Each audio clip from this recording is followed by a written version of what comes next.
Peace. What's up, y'all? This is Akil the MC. This is Monday, 2016, December 19th. I'm in Newport, Wales right now. The UK, for those that don't know. United Kingdom. I'm not in the United States right now. Overseas on tour right now and stuff, you know. Maybe like about 3 weeks ago, I came home from the Jamrock cruise, and my son picked us up from the airport, and then he was like, "Daddy, you all over the internet right now." And I'm like, "What you talking about?" He's like, "You people think that you're Tupac and stuff, you know?" And I'm like, just kind of like laughed it off, like, "For real?" Like, he's like, "Yes." He said, "It's a lot of videos up right now. They just going through like detailed stuff, like you know, was in a group. Jurassic 5 is the group, but they started after Tupac died and stuff, and basically Tupac morphed into Akil the MC and all of these little theories and stuff, Charlie Tuna and being Yaki and all of these different things and stuff, you know." So it was funny to me and stuff, you know, but I mean, since, you know, the early 90s when Tupac came out, you know, people here and there would say, "Oh, you kind of look like Tupac a little bit here and there and stuff," you know. Not everybody and stuff, but, you know, so this is not far-fetched for people to say that we resemble one another and stuff. We got the same type of eyebrows and, you know, in the eyes or whatnot and stuff, you know, and or whatnot and stuff. So I was like, you know, I just kind of like laughed it off and stuff. And then maybe like a day later, then my daughter came in and then she showed me a couple of other videos and stuff. And I'm like, "Are you serious?" and stuff. So I'm looking at the videos and I'm like, damn, like, if I didn't know who I was, then I probably would believe this shit too and stuff, because some of that shit look kind of convincing and stuff, as far as, you know, us splitting our face in half and stuff, and him on this side and then me on this side or whatnot and stuff, you know. But I know who the fuck I am, right? You know, my name is Akil. That's my Muslim name. I became that name in 1988, right? I go by the name of Akil, the MC, as a rapper in the group called Jurassic 5. But before then, my original government name is Dante Lamar Gibbons. I was born in South Central Los Angeles.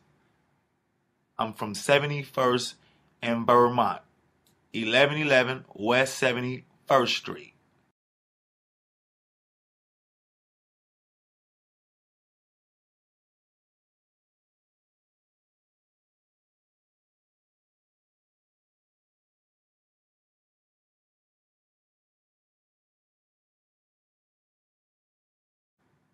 South Central LA. I went to Catholic school, St. Raphael's. From there, I went to Normandy Avenue on Normandy and Vernon. Then I went to John Muir on Vermont and 59th. Then I went to Manual Arts High School. So let me tell y'all a story. At Manual Arts High School, I was the president of the Black Student Union and stuff, right? You know, that was around the time the Public Enemy was kicking and stuff, you know. So me and my group of friends, Rebels of Rhythm and stuff, you know, we was, you know, highly into trying to be conscious and stuff, you know, on our, you know, Black Power trip or whatnot and stuff, you know. That's when we got conscious of who we was or whatnot and stuff. So, you know, I ended up becoming the president of the Black Student Union or whatnot and stuff. So I graduated in 1988. In 89, some of my partners in my crew still went to Manual Arts and stuff, you know. So we would have little different meetings or whatnot and stuff, you know, with other different organizations around the city and stuff, a lot of youth and stuff. So we would link up with other high schools and stuff, you know, around the city, and Hamilton and LA High and stuff. So we had friends from all over that had black student unions and stuff. Like I said, this was at a time that people were becoming conscious and whatnot and stuff. So us as youth and stuff were becoming conscious and whatnot and stuff, you know. Actually, let me go back. So we was in high school. Public Enemy ended up coming to our school. And we had a TA that was connected to an organization called the Malcolm X Grassroots Movement program and stuff. You know, they was on the east side of LA, like 41st or 40, I forget the actual street and stuff, but it was on Main or San Pedro, one of those streets and stuff, you know what I'm saying? But they had a little building and whatnot and stuff, you know. So we were frequent there from time to time and stuff, because they had different events or whatnot and stuff, you know. And shout out to my teacher, Donald back here, who facilitated our black student union at school and stuff, and actually got Public Enemy to come to our school and stuff, you know. We damn near had a riot at Manual Arts. Anybody that knows me, that knows our history at Manual Arts and stuff in '88 when Public Enemy came to our school, know what exactly happened and whatnot and stuff. So we always been on our militant shit, always been on some pro-black shit and stuff, you know. That's been my stance from back then and whatnot. So, like I said, my friends still was in school. So it was a program that was going to UCLA, and we ended up meeting some other high school students and stuff, and then we met a lot of other conscious people or whatnot and stuff, but we was a part of the Malcolm X Grassroots Movement program and stuff. So we had a couple of friends that we would, you know, kick it with and stuff, Dara and I forget the other sister name or whatnot, but damn, I forget her name and stuff. But she had a birthday party where she actually, not actually a birthday party, it was a naming ceremony. And they had a program on the east side at the Malcolm X Grassroots Movement program and stuff. And so they had different chapters of the Grassroots Movement program and stuff. So some of the chapter from Oakland was coming to LA and stuff, you know, some of the youth there and stuff, right? So they had a guest rapper that was coming with them and stuff, you know. So I was rapping at that time and stuff, my homies and stuff. So, you know, we just like, oh, okay, that's cool and stuff, you know. Didn't think nothing of it and stuff, you know what I'm saying? So the person came and stuff, and we met him, and the person's name was Tupac. It was Tupac Shakur. We didn't know who Tupac was at that time.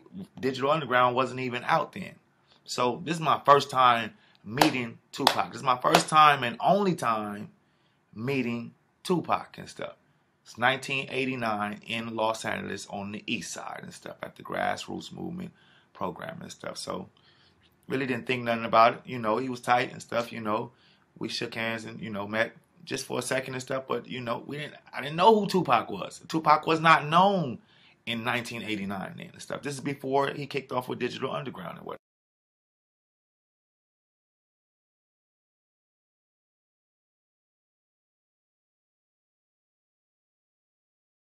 And all that stuff, you know. So a couple of years later, then, you know, I'm like, oh, that's dude that we met at the Grassroots Movement program and whatnot and stuff, you know.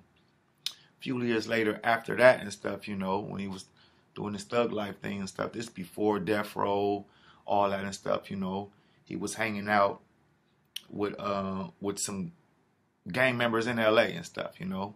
I want to say the Rolling 40 Crips and whatnot and stuff, you know.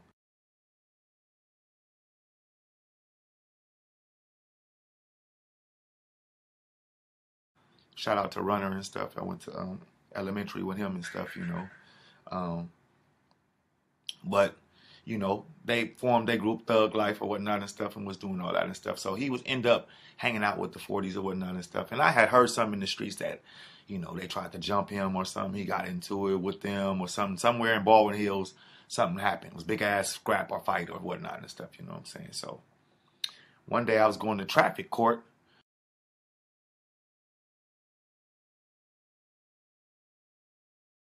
in LA, and I was getting in the elevator with my partner Ching, and Tupac and Spice One is in the elevator.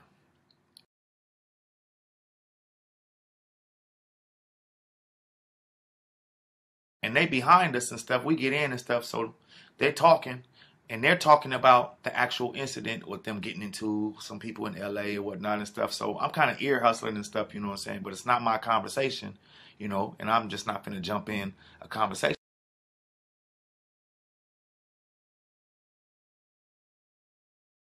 and stuff, you know what I'm saying? So, but I'm ear hustling and listening, and I'm like, damn, you know, he like, man, you know, such and such, I know such and such, I know big such and such, you know what I'm saying? I ain't scared of these niggas, woo, woo, woo, whatnot and stuff, you know. So I'm listening to him talk, and I'm like, I already know Tupac is not from LA. Tupac is from the Bay Area and stuff, you know what I'm saying? So I know it's things about LA that people that's not from LA always get into some shit in LA. It's always some person that's not from LA that end up getting into some shit and stuff, you know. So in my mind, I wanted to give him some advice. Like, man, doesn't matter who you are, you can fucking get it in LA. It don't even matter who you know. These niggas is ruthless, you can fucking get it and stuff. It don't matter who you know and stuff, you know what I'm saying? I wanted to tell him that, but it wasn't my conversation and stuff, right? And I still think about it to this day, like, damn, I wonder could I have saved his life ultimately in the end, because this would happen at the end of the day. He got into it with some niggas from Compton, and they shot him in Las Vegas and stuff, which is the ultimate thing and stuff. So my initial thing was like, man, I need to say something to this dude and stuff, you know, but I didn't say nothing to him and stuff, you know. So he went about his way or whatnot and stuff. It was him and Spice One and stuff, right? So they got off the elevator or whatnot and stuff, you know. I never said nothing. And I always thought about it. Like I said, I always think about it to this day. Should I had said something and stuff, you know. Next time I see Tupac, is my cousin is going to court and stuff, you know. And Snoop is on trial at the same time and stuff. So in the hallway by the courtroom and stuff, they court is adjourning and coming out and stuff. So I see Snoop, I see Tupac, I see Suge and stuff. So they walk past us and stuff. I didn't know them, you know what I'm saying? We didn't know each other. I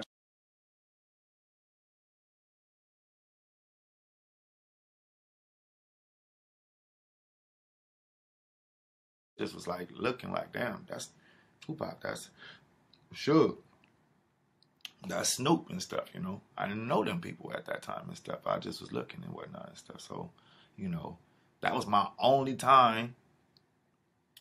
Those my 3 times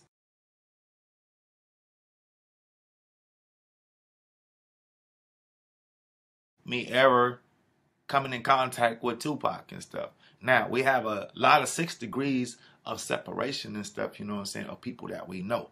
I know a lot of people, my homeboy Gonzo and stuff, you know what I'm saying. I know a lot of people that know Tupac and stuff, and know we have mutual friends or whatnot and stuff, you know what I'm saying. We come from the same background of revolutionary thinking and thought and stuff. So a lot of people say, oh, you kind of sound like Tupac, and you're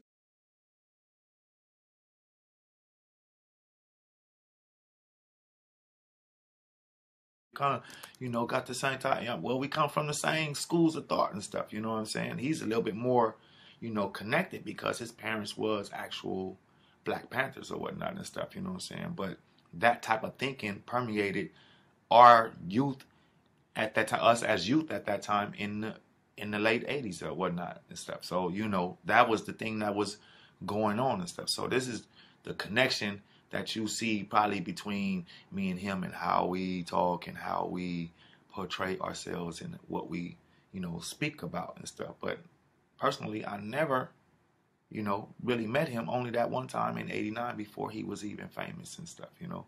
So I just had to let it be known, you know, what is the connection between Akil and Tupac and stuff, you know. And there ain't no connection other than we black men and probably from the same tribe. That's why we fucking look alike or something, you know what I'm saying? But other than that, I don't know Tupac. Tupac don't really know me like that. We met briefly for about 5 minutes. He went his way, I went my way and stuff. Other than that, I don't really know Tupac like that and stuff, you know what I'm saying? When Tupac ended up getting shot in Vegas and stuff, You know, I know a lot of people in LA and stuff. Anybody from LA know what the fuck happened. There's some gangbang shit. He just got caught up on some gangbang shit and stuff.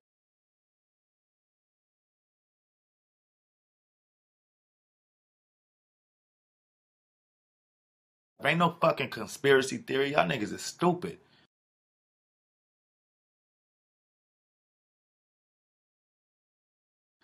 You know what I'm saying? I don't mean to belittle people and stuff, but ain't no fucking conspiracy theory. It's clear as day what happened and stuff. The person that killed Tupac is dead. You know what I'm saying? People that killed Tupac is dead and stuff. You know, it was just some straight gangbang stuff. Everybody know that he got his chain snatched, and it was some gangbang shit and stuff. You know what I'm saying? You got Southside Crips, you got Pyrus and Compton and stuff. He hanging with Death Row, these Bloods and stuff. You know what I'm saying? You got Crips in there. You know what I'm saying? These other Crips is connected to people that got money in the industry and stuff. You know what I'm saying? So they got money, they got money. So I ain't giving a fuck about y'all. I ain't giving a fuck about y'all because we all got money and shit. It's some gangbang shit and stuff. You know what I'm saying? So they actually, Tupac just got caught up on some gangbang shit.